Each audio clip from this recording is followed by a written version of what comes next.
Punjabi radio USA ਸੁਣ ਰਹੇ ਸਾਰੇ ਸਰੋਤਿਆਂ ਨੂੰ ਬਲਵਿੰਦਰ ਕੌਰ ਵੱਲੋਂ ਪਿਆਰ ਭਰੀ ਸਤਿ ਸ੍ਰੀ ਅਕਾਲ। ਤੇ ਜੀ ਸਰੋਤਿਓ, ਹਾਜ਼ਰ ਹੋ ਗਏ ਪ੍ਰੋਗਰਾਮ ਲੈ ਕੇ ਖਬਰ ਤੇ ਨਜ਼ਰ। ਪੰਜਾਬ ਦੇ ਵਿੱਚ ਜੋ ਅਖਬਾਰਾਂ ਦੇ ਵਿੱਚ ਸੁਰਖੀਆਂ ਆਉਂਦੀਆਂ ਨੇ ਜਾਂ ਦੁਨੀਆ ਭਰ ਦੇ ਵਿੱਚ ਜੋ ਵੀ ਪੰਜਾਬ ਦੀਆਂ ਜਾਂ ਭਾਰਤ ਦੀਆਂ ਖਬਰਾਂ ਆਉਂਦੀਆਂ ਨੇ, ਜੋ ਰਾਜਨੀਤੀ ਤੇ ਇੱਕ ਆਪਾਂ ਝਾਤ ਮਾਰਾਂਗੇ।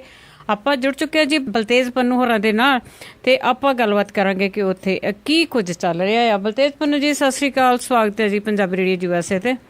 ਧੰਨਵਾਦ ਜੀ, ਸਤਿ ਸ਼੍ਰੀ ਅਕਾਲ ਜੀ, ਮਿਹਰਬਾਨੀ। ਅੱਜ ਜੀ ਬਲਤੇਜ ਪੰਨੂ ਜੀ, ਆਪਾਂ ਕਰਦੇ ਹਾਂ ਗੱਲਬਾਤ ਜਿਹੜੀ ਕਾਫੀ ਦਿਨਾਂ ਤੋਂ ਆਪਾਂ ਗੱਲਬਾਤ ਕਰਦੇ ਸੀਗੇ। ਅੱਜ ਜਿਵੇਂ ਪ੍ਰਕਾਸ਼ ਸਿੰਘ ਬਾਦਲ ਹੋਰਾਂ ਨੇ ਆਪਣਾ ਇੱਥੇ ਇੱਕ ਅੰਦੋਲਨ ਜਾਰੀ ਕਰਨਾ ਸੀਗਾ ਤੇ ਉਹ ਸਾਰੇ ਜਿਹੜੇ ਸੰਮੇਲਨ ਆ ਉਹ ਰੱਦ ਹੋ ਗਏ ਆ ਤੇ ਜਿਹੜੀ ਸਰਕਾਰੀ ਮਸ਼ੀਨਰੀ ਆ ਉਸਨੇ ਮੇਰੇ ਖਿਆਲ ਦੇ ਵਿੱਚ ਸੁੱਖ ਦਾ ਸਾਥ ਜ਼ਰੂਰ ਲਿਆ ਹੋਊਗਾ। ਬਿਲਕੁਲ ਲਿਆ ਜੀ, ਫਾਹੇ ਚੰਗੇ ਸੀਗੇ ਜੀ ਪੁਲਿਸ ਵਾਲੇ। ਐਕਚੁਅਲੀ ਕਈ ਦਿਨਾਂ ਤੋਂ ਜੀ ਜਿਹੋ ਜਿਹੀਆਂ ਤਿਆਰੀਆਂ ਜਿਹੜੀਆਂ ਚੱਲ ਰਹੀਆਂ ਸਨ ਇੱਥੇ ਜੀ ਲੈ ਕੇ, ਕਿਉਂਕਿ ਟਕਰਾਓ ਵਾਲੇ ਹਾਲਾਤ ਜਿਹੜੇ ਉਹ ਅੰਮ੍ਰਿਤਸਰ ਦੇ ਵਿੱਚ ਬਣੇ ਹੋਏ ਸੀਗੇ। ਅਕਾਲ ਤਖਤ ਸਾਹਿਬ ਦੇ ਜਥੇਦਾਰ ਗਿਆਨੀ ਗੁਰਬਚਨ ਸਿੰਘ ਹੋਰਾਂ ਨੇ ਆਦੇਸ਼ ਜਿਹੜਾ ਜੀ ਜਾਰੀ ਕਰਕੇ ਸਾਰੇ ਸੰਮੇਲਨ ਜਿਹੜੇ ਨੇ ਉਹ ਰੱਦ ਕਰ ਦਿੱਤੇ ਨੇ। ਇਹਦੇ ਵਿੱਚ ਅਕਾਲੀ ਦਲ ਬਾਦਲ ਦਾ ਸੰਮੇਲਨ ਜਿਹੜਾ ਰੱਦ ਹੋ ਗਿਆ ਜੀ, ਜਿਹੜਾ ਸਿਮਰਨਜੀਤ ਸਿੰਘ ਮਾਨ ਹੋਰਾਂ ਨੇ ਰੱਖਿਆ ਸੀ ਉਹ ਰੱਦ ਹੋ ਗਿਆ, ਮੋਹਕਮ ਸਿੰਘ ਹੋਰਾਂ ਨੇ ਰੱਖਿਆ ਸੀ ਉਹ ਰੱਦ ਹੋ ਗਿਆ। ਇਹਦੇ ਵਿੱਚ 28 ਤਰੀਕ ਨੂੰ ਜਿਹੜਾ ਹਰਿਆਣੇ ਦੇ ਵਿੱਚ ਰੱਖਿਆ ਗਿਆ ਸੀਗਾ ਜੀ ਵੱਖਰੀ ਕਮੇਟੀ ਦੇ ਵੱਲੋਂ, ਉਹਨਾਂ ਨੇ ਵੀ ਜਿਹੜਾ ਜੀ ਇਹ ਰੱਦ ਕਰ ਦਿੱਤਾ। ਜਿਹੜੇ ਪੰਥ ਦੇ ਵਿੱਚੋਂ ਛੇਕੇ ਹੋਏ ਨੇ ਝੀਂਡਾ ਸਾਹਿਬ, ਮਲਵੀ ਸਾਹਿਬ, ਉਹਨਾਂ ਨੂੰ ਵੀ ਇਹ ਮੈਸੇਜ ਜਿਹੜਾ ਜੀ ਉਹ ਭੇਜਿਆ ਗਿਆ ਕਿ ਤੁਸੀਂ ਰੱਦ ਕਰ ਦਿਓ। ਇਹ ਅਕਾਲ ਤਖਤ ਸਾਹਿਬ ਤੋਂ ਜਿਹੜਾ ਜੀ ਆਦੇਸ਼ ਹੈ ਤੁਹਾਨੂੰ ਸਾਰਿਆਂ ਨੂੰ, ਤੋ ਇਹ ਰੱਦ ਜਿਹੜਾ ਜੀ ਕਰ ਦਿੱਤਾ ਗਿਆ। ਪਰ ਮਾਫ਼ ਕਰਨਾ, ਰੱਦ ਕਰਨ ਦੇ ਪਿੱਛੇ ਜਿਹੜੀ ਕਹਾਣੀ ਚੱਲ ਰਹੀ ਹੈ ਜੀ, ਪ੍ਰਕਾਸ਼ ਸਿੰਘ ਬਾਦਲ ਹੋਰੀ ਕਹਿੰਦੇ ਜੀ ਕਿ ਅਸੀਂ ਅਕਾਲ ਤਖਤ ਸਾਹਿਬ ਦੇ ਆਦੇਸ਼ਾਂ ਦੇ ਉੱਤੇ ਇਹ ਜਿਹੜਾ ਜੀ ਸਮਾਗਮ ਨੂੰ ਰੱਦ ਕੀਤਾ। ਦੂਜੇ ਪਾਸੇ ਜਿਹਦੀ ਡਿਊਟੀ ਲਾਈ ਸੀ ਬੀਜੇਪੀ ਦੀ ਕੇਂਦਰ ਦੀ ਸਰਕਾਰ ਨੇ, ਸ਼ਾਂਤਾ ਕੁਮਾਰ ਹੋਰਾਂ ਦੀ, ਉਹਨਾਂ ਨੂੰ ਫੁੱਲ ਫਲੈਜ ਅਖਤਿਆਰ ਦਿੱਤੇ ਗਏ ਸਨ ਕਿ ਜਿਵੇਂ ਮਰਜ਼ੀ ਇਹਨੂੰ ਤੁਸੀਂ ਰੋਕੋ। ਉਹਦਾ ਪ੍ਰਮੁੱਖ ਰੀਜ਼ਨ ਜਿਹੜਾ ਜੀ ਉਹ ਬੀਜੇਪੀ ਇਹੀ ਸਮਝਦੀ ਆ ਕਿ 28 ਤਰੀਕ ਨੂੰ ਹੋਣ ਵਾਲਾ ਜਿਹੜਾ ਸੰਮੇਲਨ ਸੀਗਾ, ਜਿਹੋ ਜਿਹਾ ਉਤਸ਼ਾਹ ਉਹਦੇ ਲਈ ਪਾਇਆ ਜਾ ਰਿਹਾ ਸੀਗਾ, ਉਹਨੇ ਜਿਹੜਾ ਕਾਂਗਰਸ ਨੂੰ ਬੂਸਟ ਦੇਣਾ ਸੀਗਾ, ਹਰਿਆਣੇ ਦੀ ਜਿਹੜੀ ਸਰਕਾਰ ਆ ਉਹਨੂੰ। ਬੀਜੇਪੀ ਇਹ ਸਮਝਦੀ ਹੈ ਕਿ ਜੇ ਉੱਥੋਂ ਲੋਕ ਸਭਾ ਦੀਆਂ 7 ਸੀਟਾਂ ਜਿੱਤੀਆਂ ਜਾ ਸਕਦੀਆਂ ਨੇ ਤਾਂ ਉੱਥੇ ਸਰਕਾਰ ਵੀ ਬਣਾਈ ਜਾ ਸਕਦੀ ਹੈ। ਬਾਦਲ ਸਾਹਿਬ ਜਿਹੜੇ ਕੰਮ ਕਰ ਰਹੇ ਨੇ ਉਹ ਕਰ ਰਹੇ ਸਨ ਕਿ ਕਿਸੇ ਤਰੀਕੇ ਨਾਲ ਇਨੈਲੋ ਜਿਹੜੀ ਆ ਉੱਥੇ ਮੋਹਰੇ ਆਵੇ, ਚਟਾਲਿਆਂ ਦੀ ਪਾਰਟੀ। ਤੋ ਇਸ ਕਰਕੇ ਉਹ ਸ਼ਾਂਤਾ ਕੁਮਾਰ ਹੋਰਾਂ ਨੇ ਇਹ ਗੱਲ ਕਬੂਲੀ ਆ ਕਿ ਸਾਡੇ ਕਹੇ ਦੇ ਉੱਤੇ ਇਹ ਸੰਮੇਲਨ ਜਿਹੜਾ ਰੱਦ ਹੋਇਆ। ਬਾਦਲ ਸਾਹਿਬ ਕਹਿੰਦੇ ਅਕਾਲ ਤਖਤ ਸਾਹਿਬ ਦੇ ਕਹੇ ਦੇ ਉੱਤੇ ਸੰਮੇਲਨ ਰੱਦ ਹੋਇਆ। ਹੁਣ ਇਹ ਨਹੀਂ ਸਮਝ ਆ ਰਹੀ ਵੀ ਜਿਹੜਾ ਜਥੇਦਾਰ ਸਾਹਿਬ ਨੇ ਆਦੇਸ਼ ਪੜ੍ਹਿਆ ਉਹ ਚੰਡੀਗੜ੍ਹ ਤੋਂ ਲਿਖਿਆ ਗਿਆ ਜਾਂ ਦਿੱਲੀ ਤੋਂ ਜੀ। ਬਿਲਕੁਲ ਜੀ, ਜਿਸ ਤਰ੍ਹਾਂ ਅੱਗੇ ਪਹਿਲਾਂ ਲਿਖੇ ਜਾਂਦੇ ਆ ਤੇ ਪੜ੍ਹਨੇ ਨੂੰ ਦਿੱਤੇ ਜਾਂਦੇ ਆ, ਹੋ ਸਕਦਾ ਕੋਈ ਵੀ ਇਸੇ ਤਰ੍ਹਾਂ ਦਾ ਹੀ ਕੰਮ ਹੋਇਆ ਹੋਊਗਾ। ਤੇ ਹਰਿਆਣੇ ਵਿੱਚ ਜਿਵੇਂ ਜੀ ਆਪਾਂ ਗੱਲ ਕਰੀਏ ਕਿ ਰਾਜਪਾਲ ਆ ਜਿਹੜੀ ਉਸ ਦੀ ਨਿਯੁਕਤੀ ਆ, ਤੇ ਨਵੇਂ ਰਾਜਪਾਲ ਦਾ ਇਹੀ ਬਿਆਨ ਆਇਆ ਕਿ ਉਹ ਜਿਹੜਾ ਗੁਰਦੁਆਰਾ ਪ੍ਰਬੰਧਕ ਕਮੇਟੀ ਵੱਖਰੀ ਬਣੀ ਆ ਤੇ ਉਸ ਤੇ ਰਿਵਿਊ ਕਰਨਗੇ, ਪਰ ਕਾਨੂੰਨਦਾਨ ਕਹਿੰਦੇ ਆ ਕਿ ਉਹ ਰਿਵਿਊ ਨਹੀਂ ਕਰ ਸਕਦੇ। ਕੀ ਇਸ ਦੇ ਪਿੱਛੇ? ਬਿਲਕੁਲ ਜੀ, ਜਿਹੜਾ ਇਹ ਆਧਾਰ ਜਿਹੜਾ ਉਹ ਬਣਾਇਆ ਜਾ ਰਿਹਾ ਇਸ ਗੱਲ ਨੂੰ ਰੱਦ ਕਰਨ ਨੂੰ, ਜਿਹੜਾ ਅਕਾਲੀ ਦਲ ਇਹ ਕਹਿ ਰਿਹਾ ਜੀ ਕਿ ਨਹੀਂ ਜੀ, ਉਹ ਤਾਂ ਉਹਨਾਂ ਨੇ ਇੱਕ ਤਾਂ ਰਾਜਪਾਲ, ਪਹਿਲਾਂ ਤਾਂ ਇਹਨਾਂ ਨੇ ਇਹ ਕਹਿਣ ਦੀ ਕੋਸ਼ਿਸ਼ ਕੀਤੀ ਜੀ ਕਿ ਰਾਜਪਾਲ ਜਿਹੜਾ ਉਹ ਸਾਡੇ ਕਹੇ ਦੇ ਉੱਤੇ ਲਗਾ ਦਿੱਤਾ, ਜਿਹੜੀ ਕਿ ਗੱਲ ਟੋਟਲੀ ਗਲਤ ਹੈ। ਅੱਜ 27 ਤਰੀਕ ਹੈ, ਅੱਜ ਜਿਹੜਾ ਹਰਿਆਣੇ ਦੇ ਰਾਜਪਾਲ ਨੇ ਉਹਨਾਂ ਦੀ ਟਰਮ ਖਤਮ ਹੋ ਰਹੀ, 5 ਸਾਲ ਹੋ ਗਏ ਉਹ ਇਹ ਅਹੁਦੇ ਤੋਂ, ਤੇ ਨਵਾਂ ਲੱਗਣਾ ਹੀ ਸੀਗਾ ਜੀ, ਇਸ ਕਰਕੇ ਉਹ ਲੱਗਿਆ। ਦੂਸਰੀ ਗੱਲ ਜਿਹੜੀ ਇਹ ਕਹੀ ਜਾ ਰਹੀ ਹੈ ਕਿ ਕੇਂਦਰ ਦੀ ਸਰਕਾਰ ਨੇ ਸਾਨੂੰ ਇਸ ਗੱਲ ਦਾ ਭਰੋਸਾ ਦਿੱਤਾ ਕਿ ਨਵਾਂ ਜਿਹੜਾ ਰਾਜਪਾਲ ਹੈ ਉਹ ਰਿਵਿਊ ਕਰੂਗਾ ਇਹਨੂੰ। ਜਿਹੜੇ ਕਾਨੂੰਨ ਦੀ ਨਬਜ਼ ਰੱਖਣ ਵਾਲੇ ਲੋਕ ਨੇ ਜੀ, ਉਹ ਇਹ ਕਹਿੰਦੇ ਨੇ ਕਿ ਰਾਜਪਾਲ ਦੇ ਕੋਲੇ ਕੋਈ ਅਖਤਿਆਰ ਨਹੀਂ ਹੈ ਕਿ ਉਹ ਇਹਨੂੰ ਰਿਵਿਊ ਜਿਹੜਾ ਜੀ ਉਹ ਕਰ ਸਕੇ। ਜਿਹੜੇ ਸੀਨੀਅਰ ਵਕੀਲ ਨੇ ਸੁਪਰੀਮ ਕੋਰਟ ਦੇ, TS ਤੁਲਸੀ, ਉਹ ਇਹ ਕਹਿੰਦੇ ਆ ਕਿ SGPC ਦੇ ਮੁੱਦੇ ਉੱਤੇ ਪੰਜਾਬ ਮੁੜ ਗਠਨ ਐਕਟ ਦੀ ਧਾਰਾ ਜਿਹੜੀ 72 ਹੈ ਉਹਦੇ ਤਹਿਤ ਕੇਂਦਰ ਦਾ ਦਖਲ ਖਤਮ ਹੋ ਚੁੱਕਾ ਹੈ। ਉਹਨਾਂ ਨੇ ਕਿਹਾ ਕਿ ਜਦੋਂ ਤੱਕ ਕੋਈ ਸਮਰੱਥ ਅਦਾਲਤ ਹਰਿਆਣਾ ਦੇ ਐਕਟ ਨੂੰ ਗੈਰ ਸੰਵਿਧਾਨਕ ਕਰਾਰ ਨਹੀਂ ਦੇ ਦਿੰਦੀ, ਇਹ ਲਾਗੂ ਰਹੂਗਾ। ਇੱਕ ਹੋਰ ਸੀਨੀਅਰ ਵਕੀਲ ਜਿਹੜੇ ਨੇ ਜੀ, ਰਕੇਸ਼ ਦਵੇਦੀ, ਉਹਨਾਂ ਨੇ ਕਿਹਾ ਕਿ ਕੇਂਦਰ ਇੰਨਾ ਕਰ ਸਕਦਾ ਹੈ ਕਿ ਉਹ ਇਸ ਸੰਬੰਧੀ ਰਾਸ਼ਟਰਪਤੀ ਦੇ ਹਵਾਲੇ ਦੇ ਰਾਹੀਂ ਐਕਟ ਦੀ ਸੰਵਿਧਾਨਿਕਤਾ ਜਿਹੜੀ ਆ ਜੀ ਉਹਨੂੰ ਜਿਹੜਾ ਤੈਅ ਕਰਨ ਦੇ ਵਾਸਤੇ ਇਹਨੂੰ ਸੁਪਰੀਮ ਕੋਰਟ ਦੇ ਕੋਲੇ ਭੇਜ ਸਕਦਾ। ਜਦੋਂ ਕਿ ਜਿਹੜੇ ਅਕਾਲੀ ਦਲ ਵਾਲੇ ਨੇ ਉਹ ਸ਼ਰੇਆਮ ਕਹੀ ਜਾਂਦੇ ਨੇ ਡੇ ਫਸਟ ਤੋਂ ਕਿ ਅਸੀਂ ਅਦਾਲਤ 'ਚ ਨਹੀਂ ਜਾਣਾ, ਅਸੀਂ ਅਦਾਲਤ 'ਚ ਨਹੀਂ ਜਾਣਾ। ਉਹਦਾ ਰੀਜ਼ਨ ਇਹੀ ਹੈ ਅਦਾਲਤ ਦੇ ਵਿੱਚ ਜਿਹੜਾ ਜੀ ਇਹ ਠਹਿਰਨਾ ਨਹੀਂ ਹੈ। ਇੱਕ ਪਟੀਸ਼ਨ ਜਿਹੜੀ ਆ ਉਹ ਪੰਜਾਬ ਹਰਿਆਣਾ ਹਾਈ ਕੋਰਟ ਦੇ ਵਿੱਚ ਪਈ ਹੈ ਪਰਸੋਂ। ਕਿਹਾ ਜਾਂਦਾ ਹੈ ਕਿ ਇਹ ਵੀ ਕਿਸੇ ਨਾ ਕਿਸੇ ਤਰੀਕੇ ਦੇ ਨਾਲ ਹਰਿਆਣੇ ਦੀ ਸਰਕਾਰ ਦੇ ਵੱਲੋਂ ਹੀ ਪਵਾਈ ਗਈ ਹੈ, ਕਿਉਂਕਿ ਠਹਿਰਨੀ ਨਹੀਂ ਪੰਜਾਬ ਹਰਿਆਣਾ ਹਾਈ ਕੋਰਟ। ਉਹਨੇ ਇਹ ਕਹਿ ਦੇਣਾ ਕਿ ਜਦੋਂ ਵਿਧਾਨ ਸਭਾ ਦੇ ਵਿੱਚ ਪਾਸ ਹੋ ਗਿਆ, ਇਹਦੇ ਉੱਤੇ ਰਾਜਪਾਲ ਦੀ ਮੋਹਰ ਲੱਗ ਗਈ, ਨੋਟੀਫਿਕੇਸ਼ਨ ਜਾਰੀ ਹੋ ਗਿਆ ਤੇ ਉਦੋਂ ਬਾਅਦ ਇਹਨੂੰ ਕੁਝ ਨਹੀਂ ਕੀਤਾ ਜਾ ਸਕਦਾ। ਜਦੋਂ ਪੰਜਾਬ ਹਰਿਆਣਾ ਹਾਈ ਕੋਰਟ ਇਹਨੂੰ ਪਟੀਸ਼ਨ ਨੂੰ ਰੱਦ ਕਰ ਦੂਗਾ, ਉਹ ਇੱਕ ਕਿਸਮ ਦੇ ਨਾਲ ਪੰਜਾਬ ਹਰਿਆਣਾ ਹਾਈ ਕੋਰਟ ਦੇ ਵਿੱਚੋਂ ਕੰਮ ਖਤਮ। ਇਸੇ ਕਰਕੇ ਜਿਹੜੀ ਹੈ ਜੀ ਇਹ ਪਵਾਈ ਗਈ ਹੈ। ਮੈਂ ਇੱਥੇ ਇਹ ਹਵਾਲਾ ਜ਼ਰੂਰ ਦੇਣਾ ਚਾਹੂੰਗਾ, ਜਿਹੜੇ ਲੋਕ ਕਹਿੰਦੇ ਨੇ ਕਿ ਇਹ ਹੋ ਸਕਦਾ ਹੈ ਕਿ ਜੇ ਇੱਦਾਂ ਹੋ ਸਕਦਾ ਤਾਂ ਪੰਜਾਬ ਦੇ ਪਾਣੀਆਂ ਦੇ ਵਾਸਤੇ ਬਣਾਇਆ ਗਿਆ ਐਕਟ, ਜਿਹੜਾ ਅਜੇ ਤੱਕ ਦਲੇਰਾਨਾ ਫੈਸਲੇ ਵਜੋਂ ਜਾਣਿਆ ਜਾਂਦਾ, ਕੈਪਟਨ ਅਮਰਿੰਦਰ ਸਿੰਘ ਦੇ ਸਾਰੇ ਸਮਝੌਤੇ ਰੱਦ ਕਰਕੇ ਪੁਰਾਣੇ, ਉਦੋਂ ਸੈਂਟਰ ਵਿਚਲੀ ਸਰਕਾਰ ਨੇ ਇਹਦੇ ਉੱਤੇ ਬਹੁਤ ਵੱਡਾ ਇਤਰਾਜ਼ ਕੀਤਾ ਸੀਗਾ ਕਿ ਇੱਦਾਂ ਕਿਉਂ ਕੀਤਾ ਗਿਆ। ਜੇ ਰੱਦ ਕੀਤਾ ਜਾ ਸਕਦਾ ਹੁੰਦਾ ਤਾਂ ਇਹ ਤੁਰੰਤ ਰੱਦ ਹੋ ਜਾਣਾ ਸੀਗਾ। ਇਹਦੇ ਉੱਤੇ ਕੇਂਦਰ ਦੀ ਸਰਕਾਰ ਕੁਝ ਵੀ ਨਹੀਂ ਕਰ ਸਕੀ। ਉਦੋਂ ਵੀ ਐਗਜ਼ੈਕਟਲੀ ਇਸੇ ਤਰੀਕੇ ਦੇ ਨਾਲ, ਤੇਜ਼ੀ ਦੇ ਨਾਲ ਕੈਪਟਨ ਅਮਰਿੰਦਰ ਸਿੰਘ ਹੋਰਾਂ ਨੇ ਪੰਜਾਬ ਵਿਧਾਨ ਸਭਾ ਦੇ ਵਿੱਚ ਪਾਸ ਕਰਵਾ ਕੇ ਰਾਜਪਾਲ ਦੀ ਮੋਹਰ ਲਵਾ ਕੇ ਨੋਟੀਫਿਕੇਸ਼ਨ ਜਿਹੜਾ ਉਹ ਜਾਰੀ ਕਰ ਦਿੱਤਾ ਸੀਗਾ। ਇਸ ਕਰਕੇ ਉਸ ਫੈਸਲੇ ਨੂੰ ਜੇ ਸਾਹਮਣੇ ਤੁਸੀਂ ਰੱਖੋ ਤਾਂ ਇਹ ਕਹਿਣ ਨੂੰ ਜੋ ਮਰਜ਼ੀ ਕਹੀ ਜਾਂਦੀ, ਕੁਝ ਨਹੀਂ ਹੋ ਸਕਦਾ ਇਹਦਾ। ਹੁਣ ਇਹ ਵੱਖਰੀ ਕਮੇਟੀ ਜਿਹੜੀ ਹੈ ਜੀ ਉਹ ਬਣ ਗਈ, ਫੋਨ ਦੇ ਵਿੱਚ ਆ ਗਈ। ਜਿੰਨੀ ਛੇਤੀ ਉਹਨੂੰ ਜਿਹੜਾ ਜੀ ਐਕਸੈਪਟ ਕਰ ਲੈਣਗੇ ਉਨੇ ਹੀ ਚੰਗੇ ਰਹਿਣਗੇ। ਤੁਹਾਡਾ ਮਤਲਬ ਹੈ ਕਿ ਜਿੰਨੀ ਛੇਤੀ ਉਥੋਂ ਟਾਸਕ ਫੋਰਸ ਕੱਢ ਲੈਣਗੇ, ਆਪਣੇ ਮੰਤਰੀ ਸੰਤਰੀਆਂ ਨੂੰ ਵਾਪਸ ਕਰ ਲੈਣਗੇ, ਬਹੁਤ ਵਧੀਆ ਰਹੂਗਾ, ਟਕਰਾਅ ਤੋਂ ਬਚੇ ਰਹਿਣਗੇ ਜੀ ਸਿੱਖ। ਤੇ ਅਗਲੀ ਗੱਲ ਕਰੀਏ, ਜਿਵੇਂ ਜ਼ਿਮਨੀ ਚੋਣਾਂ ਹੋਣਗੀਆਂ ਤੇ ਕਿਹੜੀ ਪਾਰਟੀ ਨੇ ਜਿਹੜੇ ਉਮੀਦਵਾਰ ਆ ਉਹ ਐਲਾਨ ਕਰ ਦਿੱਤੇ ਆ? ਅਕਾਲੀ ਦਲ ਨੇ ਇੱਕ ਦਾ ਐਲਾਨ ਕੀਤਾ ਹੋਇਆ ਜੀ, ਜੀਤ ਮਹਿੰਦਰ ਸਿੰਘ ਸਿੱਧੂ ਦਾ, ਜਿਹੜਾ ਕਿ ਤਲਵੰਡੀ ਸਾਬੋ ਤੋਂ ਆ। ਕਾਂਗਰਸ ਨੇ ਬਕਾਇਦਾ ਤੌਰ ਦੇ ਉੱਤੇ ਮੋਹਰ ਜਿਹੜੀ ਹੈ ਜੀ ਉਹ ਲਾ ਦਿੱਤੀ ਆ। ਪਟਿਆਲੇ ਤੋਂ ਪ੍ਰਨੀਤ ਕੌਰ ਤੇ ਤਲਵੰਡੀ ਸਾਬੋ ਤੋਂ ਹਰਮਿੰਦਰ ਜੱਸੀ ਜਿਹੜੇ ਨੇ ਜੀ ਉਹ ਉਮੀਦਵਾਰ ਹੋਣਗੇ ਕਾਂਗਰਸ ਦੇ। ਆਮ ਆਦਮੀ ਪਾਰਟੀ ਦੇ ਵੱਲੋਂ ਅੱਜ ਜਿਹੜਾ ਜੀ ਉਮੀਦਵਾਰਾਂ ਦਾ ਦੋਵਾਂ ਥਾਵਾਂ ਤੋਂ ਕੀਤਾ ਜਾਊਗਾ, ਤਲਵੰਡੀ ਸਾਬੋ ਤੇ ਪਟਿਆਲੇ ਤੋਂ। ਜਿਹੜਾ ਪਹਿਲਾ ਦਿਨ ਸੀਗਾ ਨਾਮਜ਼ਦਗੀਆਂ ਭਰਨ ਦਾ ਜੀ, ਉਹਦੇ ਦੌਰਾਨ ਕੋਈ ਵੀ ਅਜੇ ਜਿਹੜੀ ਨਾਮਜ਼ਦਗੀ ਆ ਉਹ ਨਹੀਂ ਭਰੀ ਗਈ। ਅਜੇ ਜਿਹੜਾ ਅਕਾਲੀ ਦਲ ਹੈ ਉਹ ਇਸ ਮਾਮਲੇ ਦੇ ਉੱਤੇ ਸ਼ਸ਼ੋਪੰਜ ਦੇ ਵਿੱਚ ਆ ਜੀ ਕਿ ਉਹ ਇੱਥੋਂ ਪਟਿਆਲੇ ਤੋਂ ਕਿਹਨੂੰ ਉਮੀਦਵਾਰ ਜਿਹੜਾ ਐਲਾਨੇ। ਕੱਲ ਜਿਹੜੀ ਸੀ ਅਸੀਂ ਕਵਰੇਜ ਕਰਨ ਦੇ ਵਾਸਤੇ ਗਏ ਸੀ ਸੁਨਾਮ, ਤਾਂ ਉੱਥੇ ਇੱਕ ਬੰਦੇ ਨੇ ਬੜੀ ਅਜੀਬੋ-ਗਰੀਬ ਟਿੱਪਣੀ ਕੀਤੀ ਸੀ। ਕਹਿੰਦੇ ਅਕਾਲੀ ਦਲ ਦੇ ਕੋਲੇ ਕੋਈ 5-4 ਜਿਹੜੇ ਜੇਬ ਕਤਰਿਆਂ ਦੇ ਸਟਾਈਲ ਵਾਲੇ ਆ, ਹੁਣ ਦੇਖਦੇ ਆ ਕਿ ਉਹਦੇ ਵਿੱਚੋਂ ਕਿਹੜਾ ਚੁਣਨਗੇ। ਜੀ ਦੇਖੋ ਜੀ, ਐਲਾਨ ਤੇ ਕਰਨਾ ਹੀ ਪੈਣਾ ਹੈ ਇਹਨਾਂ ਨੂੰ। ਤੇ ਜਿਹੜੀ ਆਮ ਆਦਮੀ ਪਾਰਟੀ ਦਾ ਜ਼ਿਕਰ ਕੀਤਾ ਸੀ ਕਿ ਉਹਨਾਂ ਦੀ ਜਿਹੜੀ ਮੀਟਿੰਗਾਂ ਚੱਲ ਰਹੀਆਂ ਪੰਜਾਬ ਦੇ ਵਿੱਚ, ਉਹ ਹੋਰ ਕਿੰਨੀ ਕੁ ਦੇਰ ਚੱਲਣਗੀਆਂ? ਅੱਜ ਦਾ ਦਿਨ ਲਾਸਟ ਹੈ ਜੀ, 3 ਦਿਨ ਦਾ ਇਹ ਉਹਨਾਂ ਨੇ ਜਿਹੜੀ ਪਾਰਟੀ ਆ ਉਹ ਆਪਣੀਆਂ ਵਿਚਾਰਾਂ ਕਰ ਰਹੀ ਆ। ਇਹਦੇ ਵਿੱਚ ਸਮੁੱਚੇ ਮੁਲਕ ਦੇ ਇੱਕ ਸੂਬੇ ਨੂੰ ਲੈ ਕੇ ਉਹਦੇ ਉੱਤੇ ਜਿਹੜੀਆਂ ਲੰਮੀਆਂ ਵਿਚਾਰਾਂ ਜਿਹੜੀਆਂ ਹੋ ਰਹੀਆਂ ਨੇ। ਇਹਦੇ ਵਿੱਚ ਜਿਹੜੇ ਹਰਿਆਣੇ ਦੇ ਵਿੱਚ ਪਾਰਟੀ ਦੇ ਵੱਲੋਂ ਚੋਣਾਂ ਨਾ ਲੜਨਾ, ਇਹਦੇ ਉੱਤੇ ਗਰਮਾ ਗਰਮ ਤਿੱਖੀ ਬਹਿਸ ਜਿਹੜੀ ਆ ਜੀ ਉਹ ਹੋਈ ਆ। ਬਹੁਤੇ ਮੈਂਬਰਾਂ ਨੇ ਇਸ ਗੱਲ ਦੇ ਉੱਤੇ ਇਤਰਾਜ਼ ਵੀ ਪ੍ਰਗਟ ਕੀਤਾ, ਜਿੰਨੇ ਅੰਦਰਲੇ ਸੂਤਰ ਨੇ ਜਿਹੜੇ ਦੱਸਦੇ ਨੇ, ਕਿਉਂਕਿ ਆਮ ਬੰਦੇ ਨੂੰ ਤਾਂ ਅੰਦਰ ਨਹੀਂ ਉੱਥੇ ਬਿਆਨ ਦਿੱਤਾ ਜਾ ਰਿਹਾ ਕਿ ਇਹਨੂੰ ਲੈ ਕੇ ਬਹੁਤੇ ਜਿਹੜੇ ਮੈਂਬਰ ਨੇ ਉਹ ਕਹਿੰਦੇ ਨੇ ਕਿ ਏਦਾਂ ਮੈਦਾਨ ਖੁੱਲ੍ਹਾ ਨਹੀਂ ਸੀ ਛੱਡਣਾ ਚਾਹੀਦਾ, ਚਾਹੇ ਕੁਝ ਵੀ ਹੋਵੇ। ਪਾਰਟੀ ਇਹ ਕਹਿੰਦੀ ਹੈ ਕਿ ਦਿੱਲੀ ਦੇ ਉੱਤੇ ਉਹਨਾਂ ਨੇ ਕੇਂਦਰ 'ਚ ਜਿਹੜਾ ਨਾ ਜੀ ਇਹ ਕਰਨਾ ਸਾਰਾ ਕੁਝ, ਸੋ ਇਸ ਕਰਕੇ ਉਹਨਾਂ ਨੇ ਇਹ ਚੋਣਾਂ ਜਿਹੜੀਆਂ ਉਹ ਨਹੀਂ ਲੜਨੀਆਂ। ਹੁਣ ਜਿਹੜੇ ਅਰਵਿੰਦ ਕੇਜਰੀਵਾਲ ਨੇ ਜੀ, ਉਹ ਤੇ ਬਾਕੀ ਜਿਹੜੇ ਨੇ ਇਹਦਾ ਕੀ ਫੈਸਲਾ ਲੈਂਦੇ ਨੇ, ਇਹ ਸਾਰਾ ਕੁਝ ਅੱਜ ਜਿਹੜਾ ਲਾਸਟ ਦਿਨ ਹੈ ਉਹ ਜਿਹੜੀ ਪ੍ਰੈਸ ਕਾਨਫਰੰਸ ਹੋਊਗੀ ਉਹਦੇ ਵਿੱਚ ਅਰਵਿੰਦ ਕੇਜਰੀਵਾਲ ਹੋਰੀ ਜਿਹੜੇ ਦੱਸਣਗੇ। ਤਲਵੰਡੀ ਜਿਹੜਾ ਤਖਤ ਹੈ ਜੀ ਉੱਥੇ ਮੱਥਾ ਟੇਕਣ ਦੇ ਵਾਸਤੇ ਅਰਵਿੰਦ ਕੇਜਰੀਵਾਲ ਹੋਰੀ, ਭਗਵੰਤ ਮਾਨ, ਪ੍ਰੋਫੈਸਰ ਸਾਧੂ ਸਿੰਘ ਹੋਰੀ ਜਿਹੜੇ ਜ਼ਰੂਰ ਗਏ। ਇਹ ਕਿਹਾ ਜਾ ਰਿਹਾ ਜੀ ਕਿ ਉੱਥੇ ਜਿਹੜੇ ਕੇਜਰੀਵਾਲ ਸਾਹਿਬ ਸੰਧੀ, ਕਿਉਂਕਿ ਇਹ ਬਿਨਾਂ ਦੱਸੇ ਤੋਂ ਗਏ ਨੇ, ਫਿਰ ਵੀ 10-15 ਮਿੰਟਾਂ ਦੇ ਵਿੱਚ ਇੱਕ ਵੱਡੀ ਜਿਹੜੀ ਭੀੜ ਸੀ ਨਾ ਜੀ ਉੱਥੇ ਇਕੱਠੀ ਹੋ ਗਈ, ਜਿਹੜੀ ਕਾਬੂ ਕਰਨ ਲਈ ਔਖੀ ਹੋ ਗਈ। ਉੱਥੇ ਉਹਨਾਂ ਨੂੰ ਸਰੋਪਾ ਵੀ ਅੰਦਰ ਦਿੱਤਾ ਗਿਆ। ਜਿਹੜੇ ਸਰੋਪਾ ਦੇਣ ਵਾਲੇ ਸਨ ਦੀ ਨੇੜੇ ਇੱਕ ਮੇਰੇ ਜਾਣਕਾਰ ਖੜੇ ਸਨ, ਜਿਹੜੇ ਉਹਨਾਂ ਨੇ ਦੱਸਿਆ, ਉਹ ਕਹਿੰਦੇ ਤੂੰ ਸਰੋਪਾ ਦੇਤਾ ਇਹ ਤੈਨੂੰ ਮਹਿੰਗਾ ਪੈ ਸਕਦਾ, ਕਿਤੇ ਤੇਰੀ ਨੌਕਰੀ। ਉਹ ਕਹਿੰਦਾ ਜੀ ਉਸ ਗ੍ਰੰਥੀ ਨੇ ਇਹ ਗੱਲ ਕਹੀ, ਕਹਿੰਦਾ ਨੌਕਰੀ ਜਾਂਦੀ ਜਾਵੇ ਪਰ ਮੈਂ ਇਸ ਬੰਦੇ ਨੂੰ ਸਰੋਪਾ ਜ਼ਰੂਰ ਦਊਂਗਾ ਜੀ। ਹਾਂ ਜੀ ਬਿਲਕੁਲ, ਉਹਨਾਂ ਨੇ ਜਿਹੜੀ ਇਕੱਲੀ ਪਾਈ ਆ, ਲੋਕਾਂ ਦੀ ਬਾਂਹ ਫੜੀ ਆ ਤੇ ਲੋਕਾਂ ਨੂੰ ਆਸ ਹੋ ਗਿਆ। ਤੁਸੀਂ ਪੰਜਾਬ ਦੇ ਵਿੱਚ ਇਸ ਚੀਜ਼ ਦਾ ਅਸਰ ਦੇਖ ਲਓ ਕਿ ਜਿਹੜੇ ਲੋਕ ਵਿਚਾਰੇ ਡਰਦੇ ਬੋਲਦੇ ਨਹੀਂ ਸੀ ਤੇ ਉਹਨਾਂ ਨੂੰ ਹੁਣ ਥੋੜਾ ਪਤਾ ਲੱਗਣ ਲੱਗ ਪਿਆ ਕਿ ਸਾਡੇ ਕੀ ਰਾਈਟ ਹੈਗੇ ਆ। ਤੇ ਬਿਲਕੁਲ ਜੀ ਸਰੋਪਾ ਦੇਣਾ ਬਣਦਾ ਸੀਗਾ।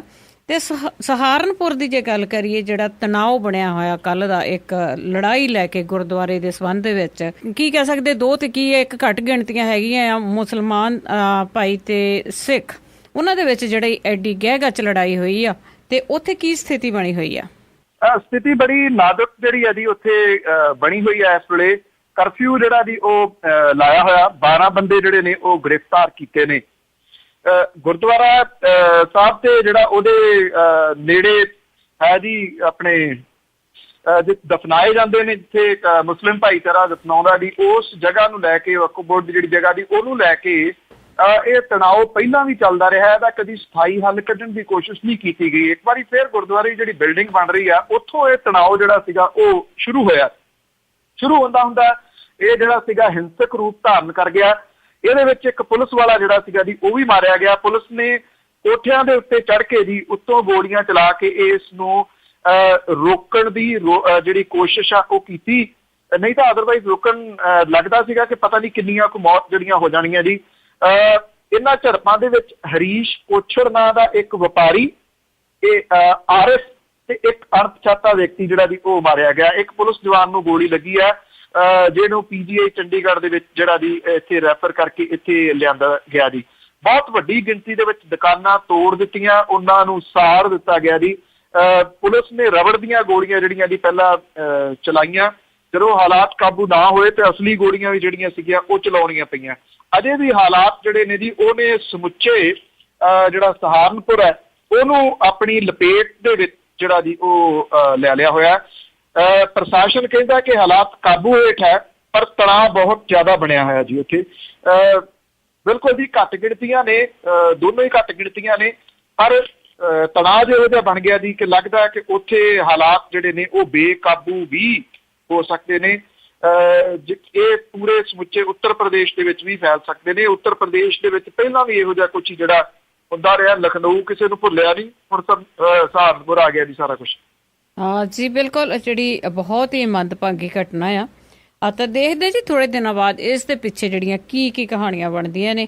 ਤੇ ਅੱਗੇ ਗੱਲ ਫਿਰ ਪੰਜਾਬ ਦੀ ਕਰਦੇ ਆ ਕਿ ਇੱਥੇ ਕਾਲੇ ਕੱਛਿਆਂ ਵਾਲਿਆਂ ਦਾ ਡਰ ਫਿਰ ਬਹੁਤ ਵੱਧ ਗਿਆ ਜੀ। ਜਿਹੜਾ ਕੱਲ ਵੀ ਮੈਂ ਸਾਂਝਾ ਕੀਤਾ ਸੀਗਾ ਕਿ ਕੁਝ ਥਾਵਾਂ ਦੇ ਉੱਤੇ ਜਿਹੜੇ ਡਾਕੂ ਨੇ ਉਹਨਾਂ ਨੇ ਲੁੱਟਾਂ ਖੋਹਾਂ ਜਿਹੜੀਆਂ ਜੀ ਉਹ ਕੀਤੀਆਂ ਨੇ। ਹੁਣ ਜ਼ੀਰਕਪੁਰ ਦੇ ਨੇੜੇ ਤੇੜੇ ਜਿਹੜੇ ਕਾਲੇ ਕੱਛੇ ਵਾਲਿਆਂ ਦਾ ਡਕੈਤ ਗਰੋਹ ਆ ਜੀ ਉਹ ਫੇਰ ਤੋਂ ਸਰਗਰਮ ਹੋ ਗਿਆ ਜੀ। ਚੰਡੀਗੜ੍ਹ ਤੇ ਮੁਹਾਲੀ ਦੇ ਵਿੱਚ 3 ਫਾਰਮ ਹਾਊਸਾਂ ਨੂੰ ਪਹਿਲਾਂ ਉਹਨਾਂ ਨੇ ਨਿਸ਼ਾਨਾ ਬਣਾਇਆ ਸੀਗਾ ਜੀ।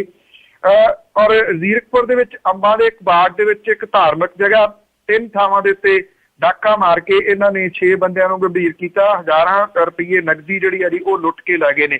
ਪੁਲਿਸ ਨੇ ਅਜੇ ਅੱਟੀ ਪਲਾਹੀ ਹੱਥ ਪੈਰ ਹੀ ਮਾਰੇ ਸੀ। ਹੁਣ ਜਿਹੜਾ ਜੀ ਜਿਹੜੇ ਸਨੌਲੀ ਦੇ ਬਾਹਰਲੇ ਪਾਸੇ ਜਿਹੜੇ ਪਿੰਡ ਪੈਂਦੇ ਨੇ, ਕਿਸ਼ਨਪੁਰੇ ਨੂੰ ਜਾਂਦੀ ਜਿਹੜੀ ਸੜਕਾਂ ਨੇ ਜੀ, ਉਹਦੇ ਉੱਤੇ ਡਾਕੇ ਜਿਹੜੇ ਨੇ ਇਹਨਾਂ ਨੇ 3 ਥਾਵਾਂ ਦੇ ਉੱਤੇ ਮਾਰੇ ਨੇ ਜੀ।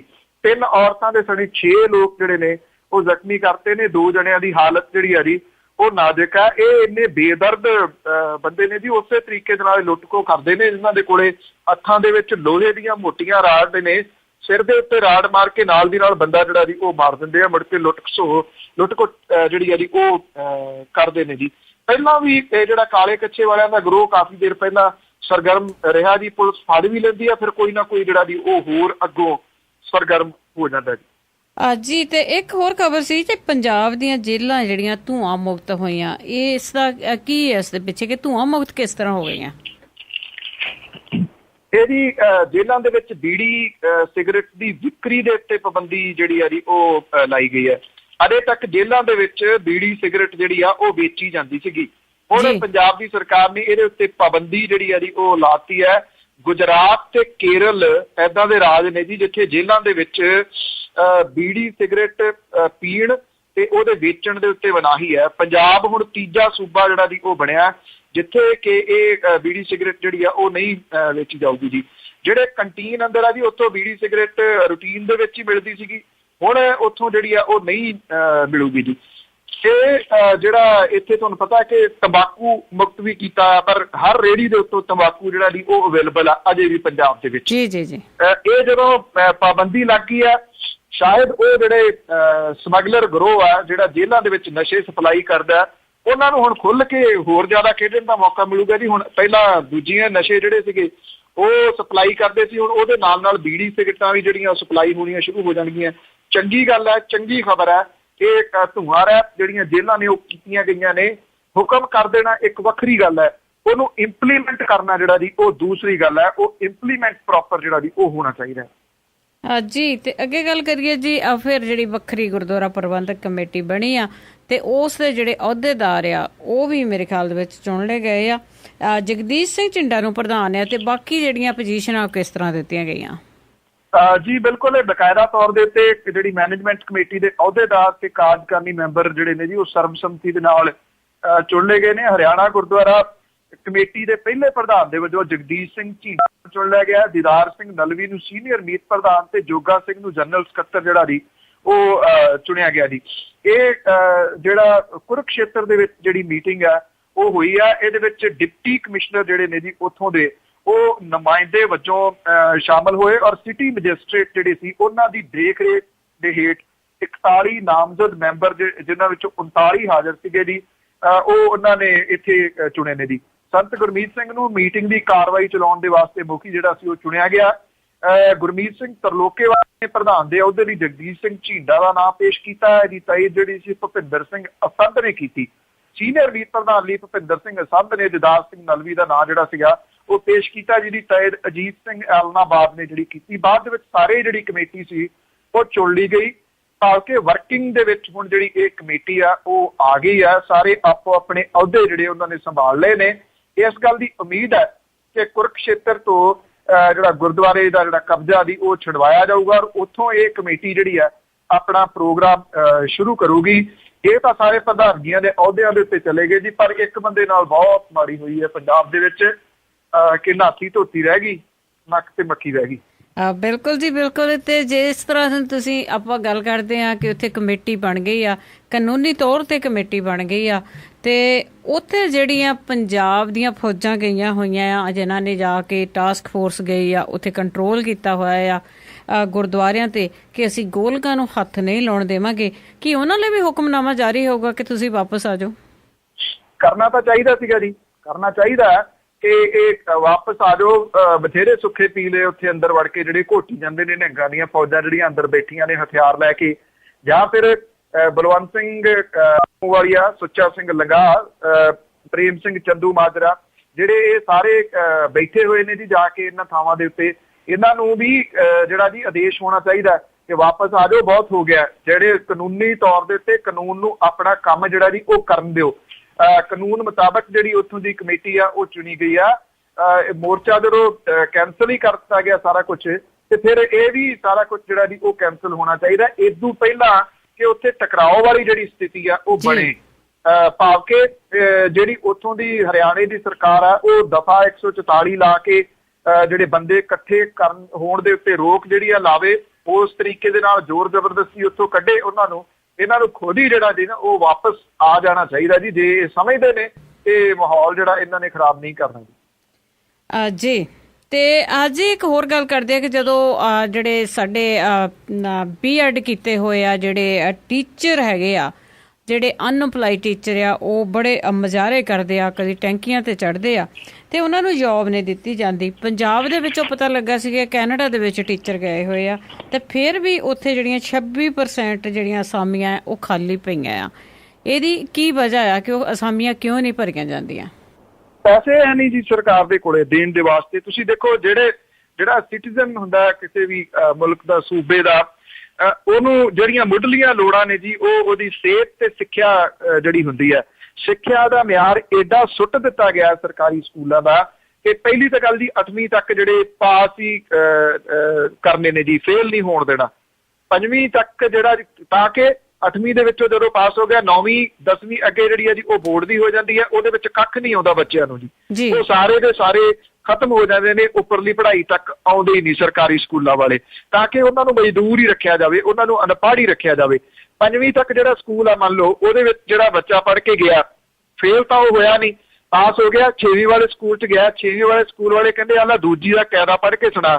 ਕਾਇਦਾ ਉਹਦੇ ਕੋਲ ਪੜ੍ਹਿਆ ਨਹੀਂ ਜਾਂਦਾ ਦੂਜੀ ਦਾ।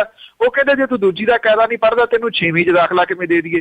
ਹੁਣ ਇਹ ਦੋ ਚੀਜ਼ਾਂ ਹੋ ਗਈਆਂ ਜੀ। ਇੱਕ ਤਾਂ ਸਰਕਾਰ ਨੇ ਕੀਤਾ ਹੋਇਆ ਫੇਲ ਹੀ ਨਹੀਂ ਕਰਨਾ, ਜਦੋਂ ਫੇਲ ਨਹੀਂ ਕਰਨਾ ਤੇ ਆਉਂਦਾ ਕੱਖ ਨਹੀਂ। ਟੀਚਰਾਂ ਦਾ ਕੰਮ ਸੌਖਾ ਕੀਤਾ ਹੋਇਆ, ਤੇ 100% ਦਾ ਰਿਜ਼ਲਟ ਆਉਣੇ ਨੇ, ਫੇਲ ਹੀ ਨਹੀਂ ਕਿਸੇ ਨੂੰ ਹੋਣ ਦੇਣਾ, ਇਸ ਕਰਕੇ ਉਹ ਪੜਾਉਂਦੇ ਨਹੀਂ। ਇਹ ਇੱਕ ਵੱਖਰਾ ਵਿਸ਼ਾ ਜੀ। ਪੰਜਾਬ ਦੇ ਸਕੂਲਾਂ ਦਾ ਰੱਬ ਰੱਖ ਇਸ ਕਰਕੇ ਹੈ ਜੀ ਕਿ ਅਧਿਆਪਕਾਂ ਦੀਆਂ ਜਿਹੜੀਆਂ 26% ਦੀ ਅਸਾਮੀਆਂ ਜਿਹੜੀਆਂ ਨੇ ਉਹ ਇਸ ਵੇਲੇ ਖਾਲੀ ਨੇ। ਨਾਨ ਟੀਚਿੰਗ ਸਟਾਫ ਦੀਆਂ 36% ਦੀ ਅਸਾਮੀਆਂ ਜਿਹੜੀਆਂ ਨੇ ਜੀ ਉਹ ਖਾਲੀ ਪਈਆਂ ਨੇ। ਇਹ ਬਕਾਇਦਾ ਤੌਰ ਦੇ ਉੱਤੇ ਵਿਧਾਨ ਸਭਾ ਦੇ ਵਿੱਚ ਜਿਹੜੀ ਜਾਣਕਾਰੀ ਲਿਖਤ ਰੂਪ ਦੇ ਵਿੱਚ ਜਿਹੜੀ ਹੈ ਜੀ ਉਹ ਦਿੱਤੀ ਗਈ ਹੈ। ਅਧਿਆਪਕਾਂ ਦੀਆਂ ਕੁੱਲ 1,09,467 ਮਨਜ਼ੂਰਸ਼ੁਦਾ ਅਸਾਮੀਆਂ ਨੇ। ਇਹਦੇ ਵਿੱਚੋਂ 28,229 ਖਾਲੀ ਪਈਆਂ ਨੇ।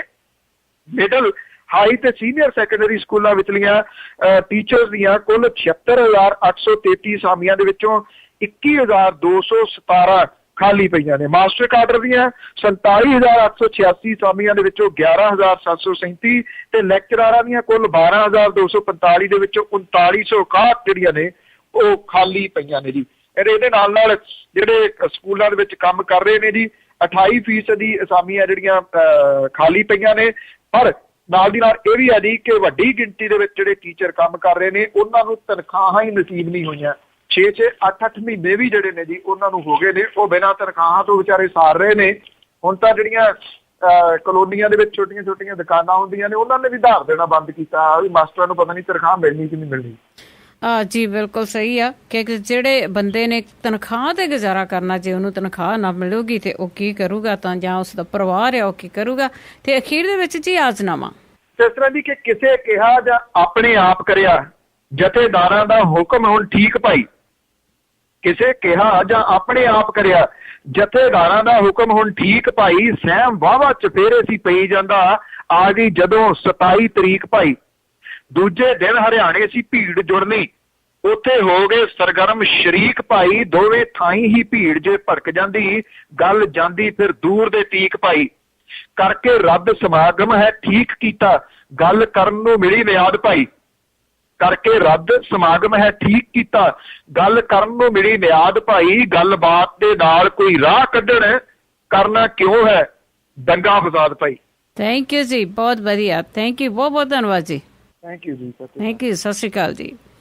ਸਰੋਤਿਓ, ਮੈਂ ਵੀ ਲਵਾਂਗੀ ਇਜਾਜ਼ਤ। ਸਾਰੇ ਸਰੋਤਿਆਂ ਨੂੰ ਬਲਵਿੰਦਰ ਕੌਰ ਵੱਲੋਂ ਵੀ ਪਿਆਰ ਭਰੀ ਸਤਿ ਸ਼੍ਰੀ ਅਕਾਲ।